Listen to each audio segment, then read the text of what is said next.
That's why you're in favor of more privatization. As a neoliberal Democrat, I love privatization. Now that I've heard about privatization, I love it. I want more of it. Vote for Kamala Harris. Whee!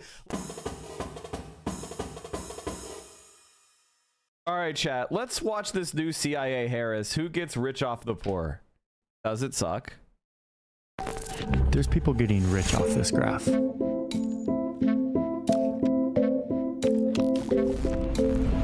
What we're looking at here is the number of Americans that don't make enough money for basic survival. So like a family of 4, 2 parents, 2 kids, living off of $31,000 I don't think it's possible to live on $31,000 a year as a single adult.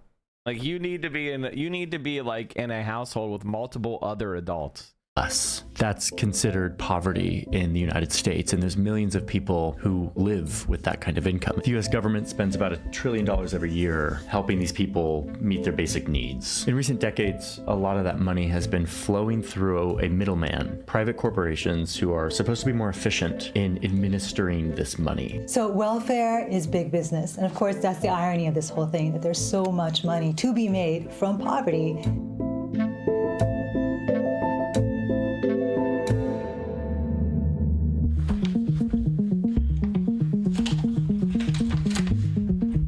This is not easy stuff to understand. We're talking about government welfare programs and bureaucracy. Sometimes they're intentionally hard to understand, and these corporations don't really want to be known by anyone. But if you start to dig, which we've been doing, and you look deep enough into this, you start to see what all of this actually looks like, who's actually getting rich, what the incentives are within this system, where the loopholes are, and whether or not this is actually benefiting the people that it's designed to benefit. So in this video, I'm going to show you who gets rich off the poor, and I'm just going to do a few case studies that demonstrate how this works. I'll be making a list of examples here, going from what I see as the least egregious abuse of this system to the most. I am bracing myself to get sued or intimidated by the companies that I'm calling out in this video, because that's how a lot of these powerful shadowy companies work. So as always, every assertion in this video is rigorously fact-checked and in my sources. Lawyers, go check that first before you send me your cease and desist order. Thank you. And with that, let's look at who gets rich off the poor.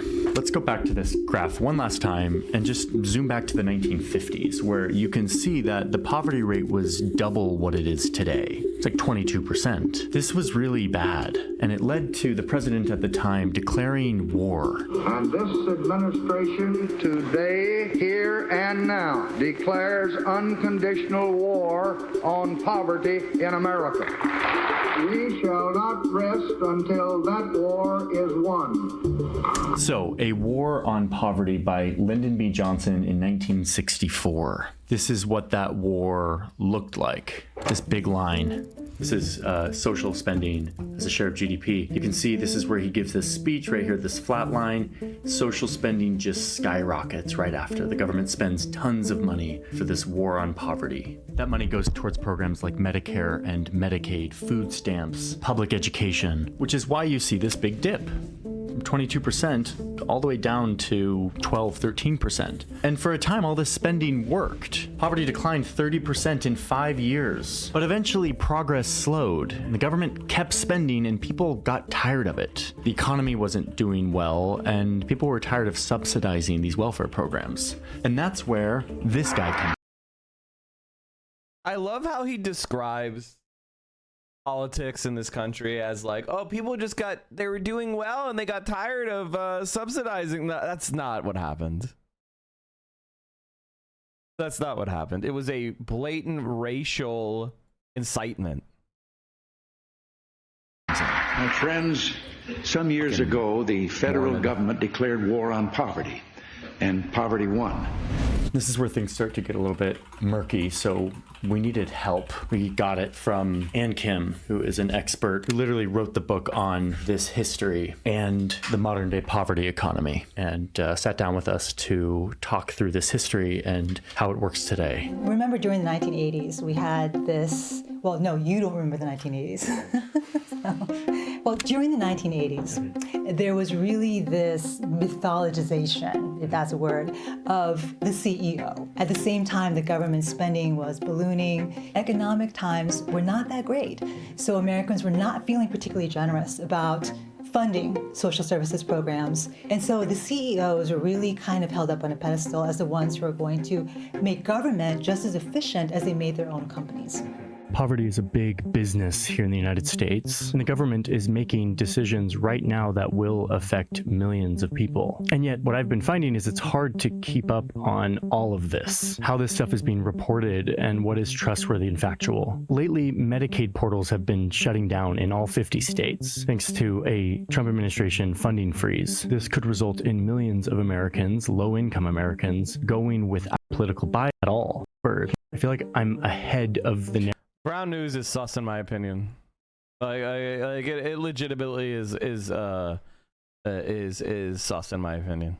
The news you're consuming. So sign up now, ground.news/Johnny Harris. Thanks Ground News for sponsoring today's video and for existing. Okay, back to our list of who gets rich off the poor. So it's the 1980s. Reagan wants to rein in all of this spending. He's also afraid that Americans are becoming too reliant on the welfare system. So he kicks off a bunch of changes that over time would lead to a fundamental shift in delivering income support to low-income populations. They wanted to privatize Medicaid, Medicare, prisons, air traffic control. This privatization of government spending started under Reagan, but it continued into the future administrations, especially under Bill Clinton, who helped expand it. And the fundamental shift looks like this. We're going to be using a graphic like this, not only for right now, but for the future cases of how this works today. Taxpayers give money to the government. The government used to give money to citizens in need directly. But after these reforms, the money would start to be distributed to the states. The states would then hire for-profit companies to do the complicated work of Look at how dumb this is. Look how fucking stupid this is. This is privatization. We're going to add 2 more layers of bureaucracy before we help people. Distributing this money to eligible people in need. They would be responsible for making sure that no one's abusing the system, determining who's eligible and who's not. And the thinking here was that the government is much less efficient than private companies. Now that's just a religious belief.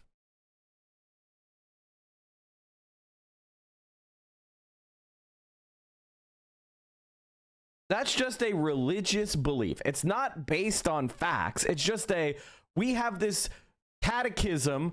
Government is less efficient than private companies, so we're going to privatize government services and functions to private companies, and that's going to save us money. How? How is that going to save you money? That is never explained. And guess what? When you measure it, it doesn't. And that is true in most cases. And that if we apply business and the free market and profit motives to welfare, that the for-profit companies would make this more efficient, less government spending, less waste, and less over-reliance on the welfare system. And the big part of all of this is that there would be more requirement for people to be looking for a job or be working in order to qualify for benefits. And who would verify that applicants are actually working? These for-profit companies. And so this is how our welfare system works today, in a very kind of American way. It is administered by private companies that you've never heard about, who are given lots of money from the government to dole it out to people in need. So Reagan started this privatization train, and it was really President Bill Clinton who not only hopped on board that train, but got it accelerating to its destination, which was total privatization of a lot of social services in America. And look at that. The Democratic Party actually did all the damage. It was the Democratic Party, not just Ronald Reagan. It was Bill Clinton. He also destroyed the American manufacturing industry. You know, we used to still make the majority of the socks in the world were made in fucking America until Bill Clinton. You know, since we're talking about manufacturing and textiles. So that's the context here. It's been 45 years since this big experiment began of privatizing our welfare system. And I've always wondered, did this work? So that's sort of been the curiosity at the heart of this story. Is government more efficient? Are we saving money? Is this helping vulnerable populations in a more efficient way? The answer is In some cases, yes. Like, there have been positive outcomes of outsourcing to contractors within the welfare Okay, I can't wait to hear the examples. system and public spending. A good example of that is food stamps that used to come in these paper coupons, but now are delivered electronically on a debit card. That's because we didn't have credit cards back then. It's just an advancement of technology. This is more secure, it's more efficient. It ensures that people use these for food. There are a lot of instances where private companies have That is the example. By the way, that is a fucking terrible example because they siphoned so much fucking money from those goddamn debit cards. That is a dumb fucking example. Fuck you, Johnny Harris. You fucking idiot. Fuck you. Made government spending more efficient, but the purpose of this video is to shine a light on the The US did have credit in 1980.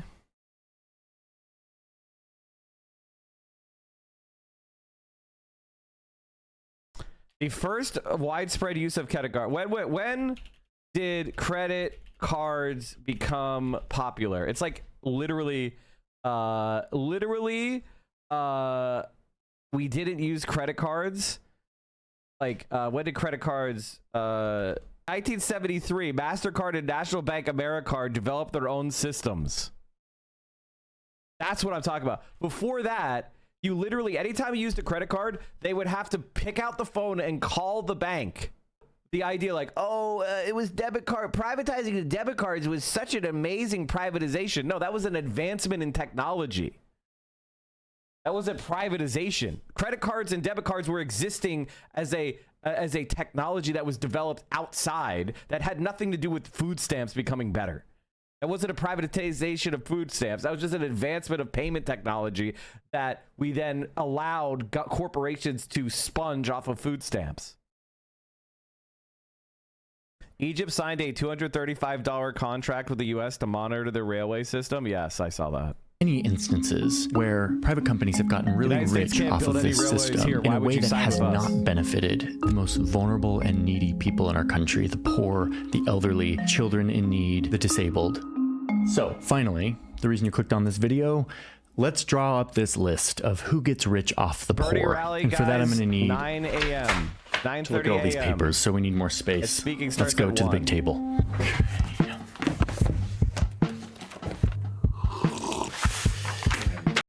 Okay, I hate this. So the first one on our list is slightly adjacent to the privatization of welfare, but it follows the same incentives and dynamics. And it has to do with taxes. One of the ways that the government subsidizes the lives of lower income people is through a tax credit. So when you file your taxes, you show that you've been working, you've made money, but you didn't make that much money, and therefore you qualify for an earned income tax credit. If you have kids, it goes up and it kind of maxes out at around $7,000. This is a very simple thing. In a lot of countries, you like check a box and you get this refund or this subsidy to your life. But in the United States, it looks like this. This is a 45-page instruction manual about all the specifics on the earned income credit, something that should be so simple and that is a key way of helping lower income people live their lives. The tax code here in the United States is deathly complicated, intentionally designed to be so to make certain companies rich. And this is one way that works. I have a lot of feelings about this. I made a whole video on the New York Times about this very thing, but I didn't focus on this aspect of it. Because it's so complicated, low-income people who qualify for this credit don't want to fill it out themselves, and so they go to a tax preparer. Enter this guy. Well, not this guy specifically, but a guy like this, representing a company like this. Liberty Tax is one of many tax preparation companies that advertise to low-income people to come in so that they can prepare their taxes and get them in on the earned income tax credit. But we now know they do so using some pretty shady means. There's a lawsuit. Lawsuit. District of Columbia versus Liberty Tax Service. Liberty Tax was recently sued for luring low-income people by saying that they will prepare their taxes for them, only to deceive these customers by secretly skimming extra money off the top of their tax refund, which remember includes the earned income tax credit that is meant to subsidize their lives. Liberty Tax also gives out loans to people, saying that they can pay them back once they get their tax refund. But what that really has done is create a market for high-interest fast cash products like refund anticipation loans or refund anticipation checks, which are basically just payday loans that are secured by the refund. And so this predatory... And the other thing is, like, these payday loans are for like a week. It is a massive skim and is total scam bullshit. predatory industry has grown to take advantage of the complexity of an incredibly important benefit that a lot of poor people count on every year. These loans would often come with high interest rates and unexpected fees. In fact, the pricing in all of this has been kind of a black box, allowing Liberty Tax to take advantage of low-income Americans trying to get in on the benefit that they are entitled to because of this tax credit. Okay, and this is where I have to come clean. I worked for this company. Not for very long, and not in any high position. I was one of these Statue of Liberty guys. One winter, I was home from university waiting for a security clearance for an internship at NATO, and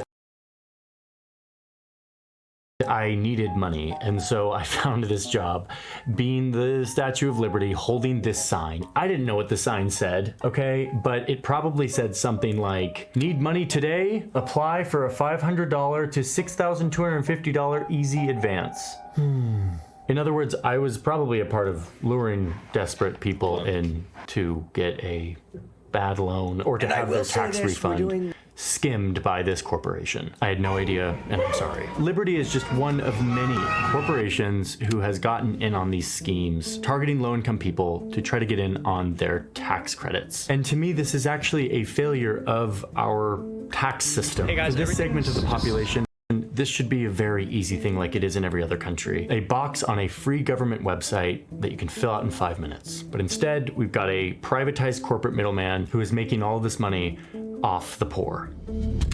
Okay, number 2, housing. So here in the US, instead of building big public housing complexes like they do in some countries and like we used to do, the privatized version of the American government gives vouchers to low-income people and allows them to go choose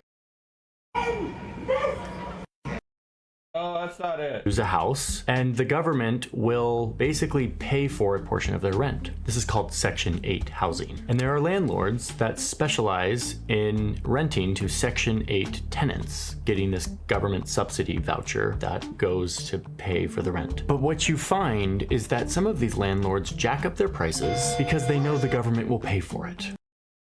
Like here in DC, an apartment that should cost $1,600 a month, the landlord might charge almost $1,000 more, like $2,500 a month, well above the market price, knowing that the government, who has poor oversight over this program, won't pick up on this and will subsidize that inflated price. Now, I'm not The Fed rate just took a nosedive, Mike. making this up. Those are real numbers from an investigation here in DC by the Washington Post, who found that the DC government is overpaying thousands of apartments to the tune of $1 million every month here in little DC. But this is happening all over the country, enriching landlords while depleting the assisted housing fund, all while distorting the market. Like, this is not free market. This is a totally distorted thing.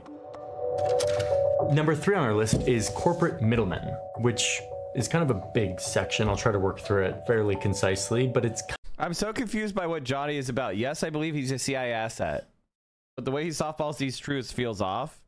The answer is that he's controlled opposition. The purpose of Johnny Harris is he is what we call, I think it's called a limited hangout, or I can't remember the tactic, but basically they want Johnny Harris to have the most popular video on common left-wing topics. Like, that's the entire point of his video. He is controlled opposition. He's supposed to have the most. So, like, when we talk about, like, American, America overthrows governments, it's Johnny Harris video. Who gets rich off the poor? Johnny Harris video. Like, he's supposed to be at the top of, like, common left-wing topics or searches they want a Johnny Harris video there as controlled opposition, soft peddling the U.S., soft peddling who's actually in charge, offering some sort of like liberal half measure or even no non-solution. Kind of the biggest one here. This is where a lot of people get really rich off the poor. Remember from our history section just a few moments ago that Ronald Reagan shook up the welfare system by, instead of giving money directly to people in need, instead giving it to the states, who would then give it to a corporate middleman who would then distribute it. And that corporate middleman also had to kind of determine the eligibility of people, making sure they're working or they're looking for a job. And all of that is a lot of work, and these corporations were the ones to be doing it. So these are the folks who are getting government contracts to act as government in running welfare programs. They're basically agents of the government. They're mercenaries for the public sector. They're making huge decisions that benefit the everyday lives of low-income people. One of these companies, for instance, was a company called Maximus, which is one of the largest welfare services providers today. They had revenues of about $88 million in 1995, and just a few years later, their revenues are already up to $500 million. And today, they're a $4.9 billion business. Now, this was exactly the point for Reagan and his reformers. These corporate middlemen were supposed to be much more efficient in administering this government money. And indeed, they are for-profit companies, and they operate much more efficiently than the government itself, cutting costs and looking for ways to do things more efficiently. But let's remember, this is not like a normal corporation like McDonald's that is selling a product to a customer that can go somewhere else. Let's see what happens. A few years ago, Maximus took over Tennessee's health insurance program, state-run health insurance program. It's called Medicaid. And what you saw is that many children and elderly people very quickly were booted out of the program. They were found. Yeah, they got them by basically they got these people off the program by doing what? They got them booted off the program by putting in paperwork barriers so that people who weren't conscientious about filling out the paperwork got kicked off. Ineligible. There was a 23% increase in the number of uninsured children in the state. That's more than any other state at the time, 2018. It took me a while to get my head around this. Like, why would a for-profit company want to kick children and old people off of the state health insurance program? I'll explain in just a sec, but let's look at one more example. In 2016, Maximus took over the Medicaid program in Kansas. And soon thereafter, applicants started to see huge delays in their applications. Backlogs started to build up, which, remember what we're talking about here. This isn't abstract. This is vulnerable people, in this case, mostly elderly people, not being able to access their basic health needs for weeks and sometimes months because their application was pending for a very long time, meaning Maximus was working on it, but presumably very slowly. And that's because children and low-income people and elderly people are not Maximus's customer. They do not have an incentive to serve those people, partly because those people can't go anywhere else. Those people think that they're interacting with the government. They don't know who Maximus is. And mostly because their main job is to get more government contracts and then to cut costs so that they can capture as much of that government contract as profit. Yeah, there you go. That's what privatization does. Congratulations. You don't save any money. You just have a bunch of the taxpayer dollars go to individuals who are basically feudal lords getting guaranteed profit.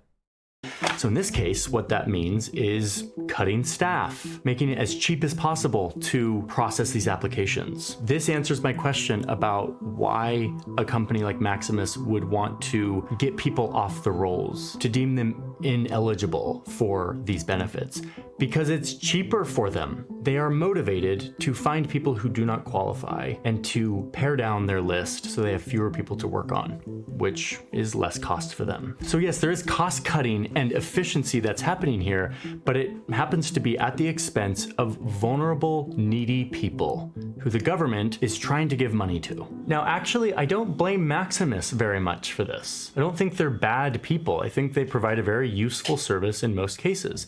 We should expect a corporation to behave like this. The definition of a for-profit corporation is someone who does everything in their power to make money for their company, That is their job. So without proper oversight and competition and regulation and performance review, these corporations should be expected to minimize the resources they have to put into processing applications and administering benefits. And another point of fairness here, if you look at the financials of Maximus, they're not some crazy profitable company. Yes, they bring in billions of dollars. They've captured a huge amount of this government services market. Their gross profit margin is 20%, which seems like a lot. But if you actually look at their net profit margin, which is kind of their more typical profit margin, it's like 3%. That's a pretty poor performance for a company. They're not insanely profitable. I think people like Johnny Harris are actually, again, 2001 Mike is about to come out. If you are just a bureaucrat company, everybody who's getting paid as an employee is profiting because they're not doing anything productive. So you're saying, oh yeah, all the bureaucrats we had to hire, that's an expense. No, it's not. It's a no-show job. It is profit. It's pure profit. Every time you created a bureaucrat and they don't have to do anything, and they don't do anything productive for the economy, that's pure profit, but it gets to be called an expense on the balance sheet. So you have a whole swath of no-show, useless bureaucrat duplicators and with bullshit jobs profiting, and then on top of that, you have shareholders who are also profiting, who don't even have to show up. So you have an entire population of people that should not exist. But this requires you to think about what is actually happening, as opposed to just accepting the balance sheet as if that is an explanation of what the profit is. Actually fucking stupid. This guy's getting paid $850,000 in salary and $892,000 in incentive plan compensation. He's getting $8 million in stock awards. To kick people off of Medicaid, this guy is getting paid $8 million a year. Are you fucking insane? Barely profitable, guys. CEO did make $7.3 million last year in full compensation, and they did spend over $1 million in lobbying and funding elections. My point here is corporate middlemen who administer welfare are not robber barons, and they're not running some corrupt scheme. What the fuck are you talking about? You just proved they are. You just literally proved that they are! What use is this? Are you fucking stupid? See what I mean about these controlled opposition libs? Yes, they fucking are! They're literally robbing the government purse. They're literally barons. They are literally feudal lords being paid $8 million to take away healthcare from kids. These are demons from hell! If this entire company was wiped out, it would not change anything except get more kids health care. But they are for-profit corporations who will cut costs where they can. And if they're not held accountable for doing that, the people who suffer are the people who are already vulnerable and needy in our country, which is what all these programs are meant to help. Because they're one of only a handful of companies that are in this business, you can get away with a lot of behaviors that may not fly in a more competitive marketplace. I remember interacting with these companies. I didn't know I was interacting with them until I started reporting the story, but when my son was like 1.5, he was diagnosed with autism, and we started to look around for services, realized our insurance didn't cover anything, so we went to Medicaid and we qualified. And my wife spent hours and hours on the phone with what I now know was a corporate middleman trying to work through these applications and processes, and it was mind-numbingly complicated and difficult, and the wait times were so long. And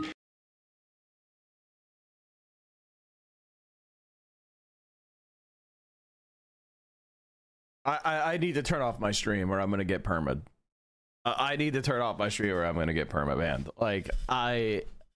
Like legitimately,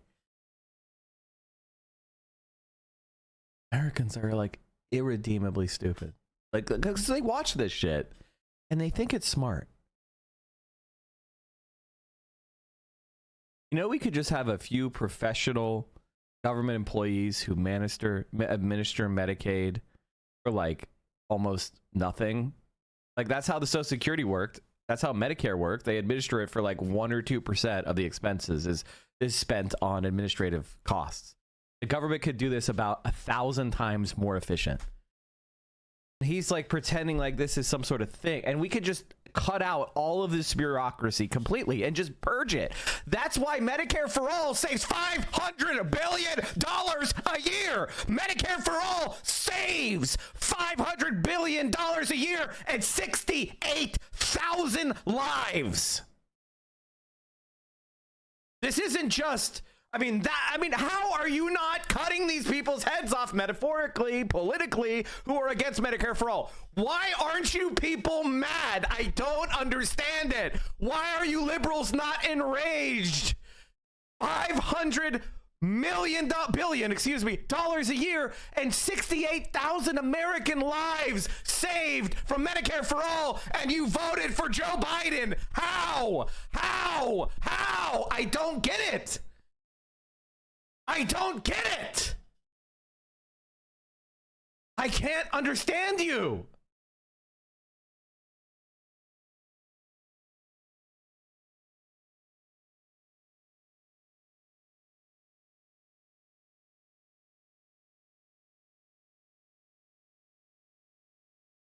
I don't get it.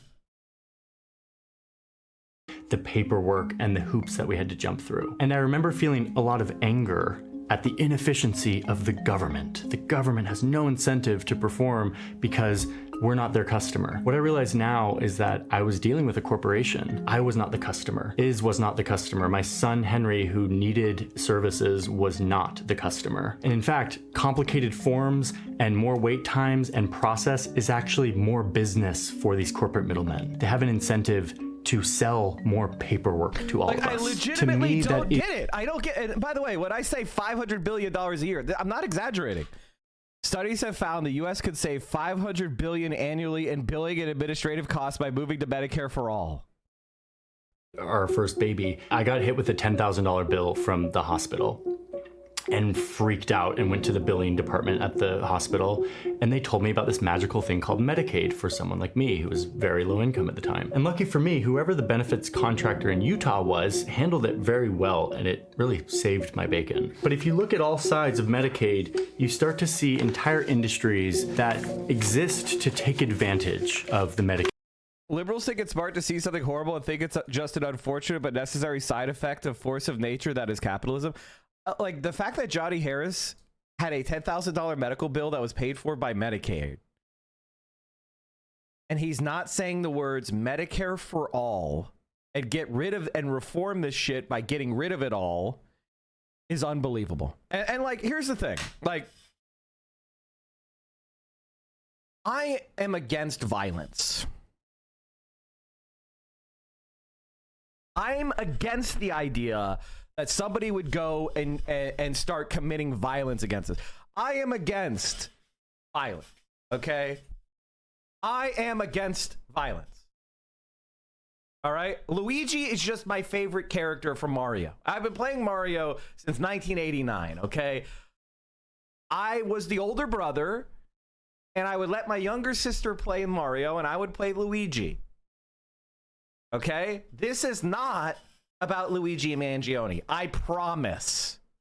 System. A good example of this is dentistry. It's created an enormous business opportunity for some dentists who see that they can make a living treating exclusively Medicaid patients. Unlike regular private insurance, Medicaid doesn't reimburse very much for dental procedures. So because of that, a lot of Medicaid benefits. And once again, if we're talking rational corporate behavior and incentives, these offices will often target lower income or disabled or elderly patients who are less likely to advocate for themselves and against medically unnecessary procedures. So inevitably what's happened over time is that this market has turned into a very exploitative one, where dentists have been prosecuted for charging for procedures that didn't exist or procedures that were completely unnecessary. For instance, there was a dentist in North Carolina who was prosecuted for having performed 17 root canals on a 3-year-old toddler. And it's not just one bad apple in North Carolina. This is a lawsuit where the U.S. government settled. It's around. It's working now. with a company called Cool Smiles, Thank you, and they are mods. a Medicaid-specific dental franchise who had to pay close to $24 million because an investigation found that they were performing dental operations that were not medically necessary. They were taking advantage of poor patients in order to get more money from Medicaid. According to the lawsuit, they performed tooth extractions, gave out stainless steel crowns, did root canals on babies that did not need them. Like, there are multiple things really wrong with this. Obviously, exploiting a government system to deplete the Medicaid fund is... Yeah, death penalty. Let's get to number 5, which is similar to the dental clinics, but it has to do with kidneys. Here in the US, lower income people are disproportionately plagued with kidney failure, a disease where your kidneys fail and your blood can't be cleaned by your kidneys, so you need a machine called a dialysis machine to clean your blood for you. Luckily, since the 70s, the United States now heavily subsidizes people who need dialysis for their kidneys. And dialysis is meant to be a temporary intervention while you wait for a kidney transplant. There's always a long waiting list for a kidney transplant, so you're on dialysis until you can get a transplant, which increases your chances of living. It is a wonderful thing that the government subsidizes this because it saves a lot of lives. But inevitably, here comes the exploitation. Overnight, it instantly created an industry opportunity to offer dialysis because now the government was going to pay for it. One of these companies is called DaVita. I think they're the largest dialysis center company in the United States. And because of this set of incentives, we can start to piece together how... Do you think there's a scenario when Trump, Republicans, Democrats do something so egregious the nation reacts in a way that swings the pendulum towards leftism? Yes. I think we're actually already there. how they would behave. And the thing again about dialysis is, like Medicaid dentistry, it's a volume business. The government pays dialysis centers per treatment, and last year was about $380 per treatment. So it is unfortunately in the interest of dialysis companies that run dialysis centers to keep those machines occupied as many hours of the day as they can, to cycle through as many patients as they can, because an empty dialysis machine is... Okay, so a company making sure that their machines are being used at full capacity is actually, there's nothing inherently wrong with that. That is a company just using its resources efficiently, administering a life-saving treatment. But that's kind of just the beginning. What you see in these for-profit dialysis centers is less staff to help with the treatment, and you see higher death rates. And this is where it becomes so clear where the failure is. You see 17% fewer referrals for kidney transplant, meaning these people who are on a temporary dialysis intervention, who are supposed to be waiting for a kidney transplant, are kept on the machines longer because a for-profit company makes money the longer they are in the chair. So why would they refer them to get a Biggest dam in the world so far? Is it China building a bigger one? Yes. kidney transplant when they make more money keeping them on the dialysis treatment? I slightly hope the U.S. tries to go to war with China just to get its shit pushed in. We already did, and we lost, and that's when they were like poor as fuck. We already tried to fight them, and we lost, and that's when they were poor as fuck. Now they're ahead of us, and like they're ahead of us in every fucking measurable way. Fighting China would be absolutely insane. Is less staff to help with the treatment, and you see higher death rates. And this is where it becomes so clear where the failure is.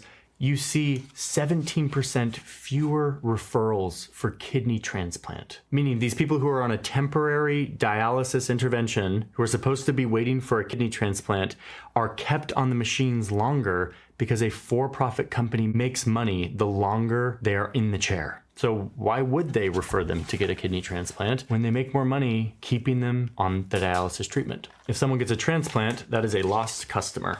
Unfortunately, it's an option that's being denied a lot of people because it's in the financial interest of dialysis centers to keep someone in dialysis rather than, quote, losing them to transplant. Now, DaVita has paid like $1 billion in settlements and for some of this behavior, including $350 million they had to pay after being sued by the US government for paying doctors to go out to recruit people to come to their dialysis centers so that they could corner the market in certain areas. They had to pay another $450 million because they were found billing the government for medicine that they had received and just thrown out.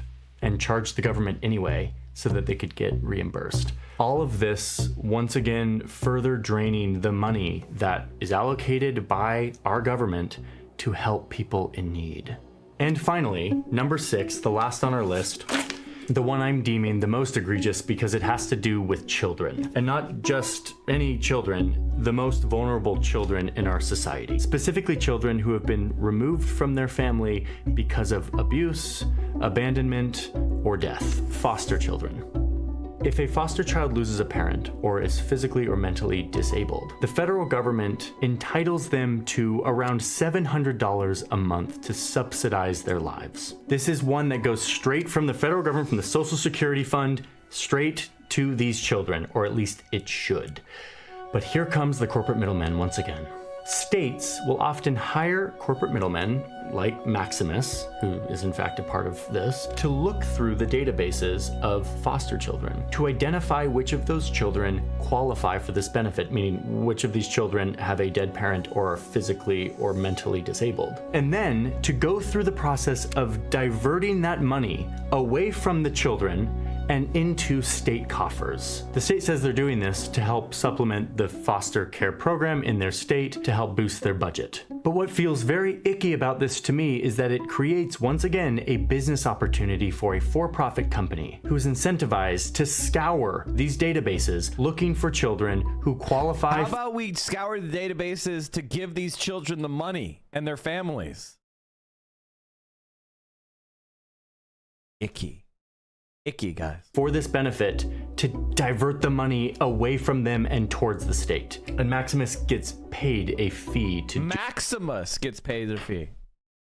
Do this. They're incentivized to do this as a service for the state, to look through these databases and look for children who qualify. There's one NPR report from a while back that reports that the corporate middleman Maximus, who we've talked about at length here, and who I will probably get sued by, would get $1,600 per child that they found who qualified for this benefit. Remember, a child whose parents are dead or who has a physical or mental disability who's entitled to around $700 a month to supplement their very difficult life. If Maximus finds that child and diverts that money into state coffers, Maximus gets paid $1,600. That was in Alaska. Oh, but it's still going on. In 2018, Washington State worked with Maximus to get $6.89 million of foster children's money. Wisconsin got $4.13 million from their foster children, thanks again to the services of Maximus. Illinois, $18.7 million from foster children. Illinois didn't work with Maximus in this case, but another similar corporate middleman called Diversified Services Network to do the same thing. None of these companies want to be known or spoken out loud. They just sort of operate as like a proxy for the government. This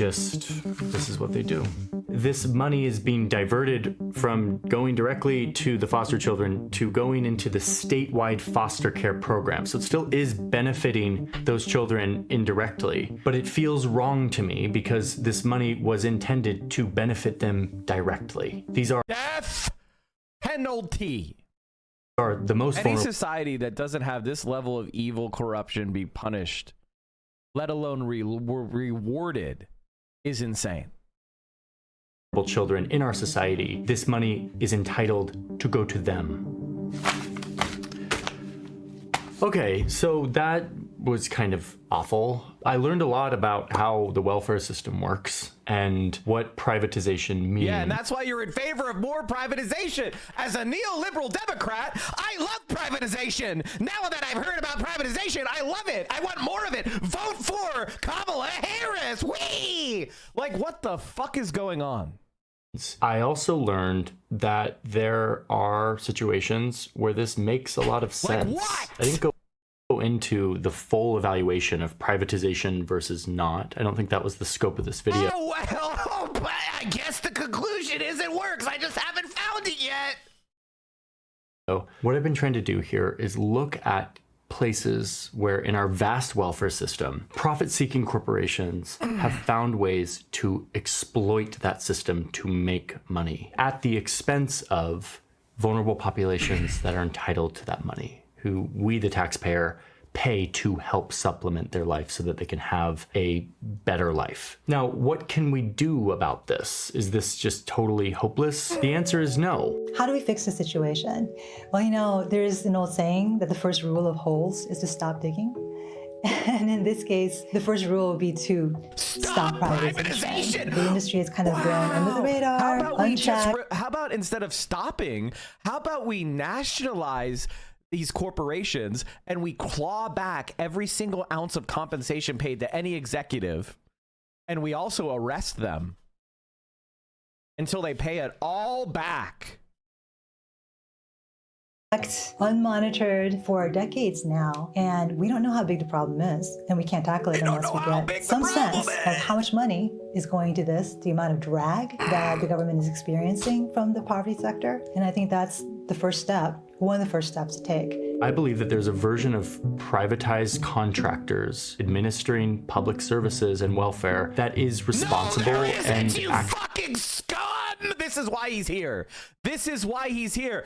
Your belief is fantastical, it's nonsensical, and it's bullshit. Fuck you for this conclusion that has no supporting evidence. This is the point of this fucking video. This propaganda conclusion.